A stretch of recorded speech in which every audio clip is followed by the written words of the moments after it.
le centre d'enfouissement technique de la Pouillade, est né du constat que nous étions un territoire en souffrance et la volonté des élus, à notre échelle, modestement, était d'essayer de faire en sorte d'inverser cette tendance. Vous avez des gens qui étaient contre, mais quand vous les amenez sur le centre et que vous constatez les efforts qui sont faits d'aménagement, les efforts environnementaux du centre, parce que Veolia a fait d'énormes efforts, il n'y a pas de pollution, c'est vérifié, c'est contrôlé, donc il n'y a absolument pas de pollution, ni des nappes, ni du sol. C'est difficile de rester contre. D'où est née cette idée d'écossaire?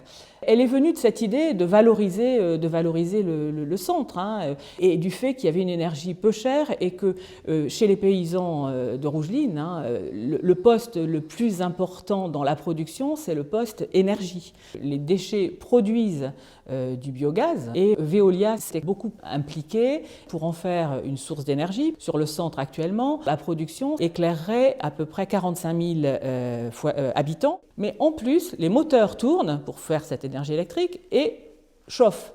Les écossaires sont chauffés non pas avec de l'énergie électrique, mais avec cette chaleur résiduelle qui jusqu'à présent n'était pas utilisée, qui est donc une chaleur fatale, et donc c'est un système extrêmement vertueux. On a parlé de nous à la COP21, il y a un rapport sénatorial intitulé « Les collectivités s'engagent pour le climat » et dans ce rapport, il y a 4 pages qui sont consacrées à la Pouillade, c'est quelque chose d'exceptionnel. Et à nouveau, on retrouve une activité qui correspond au caractère agricole de notre espace.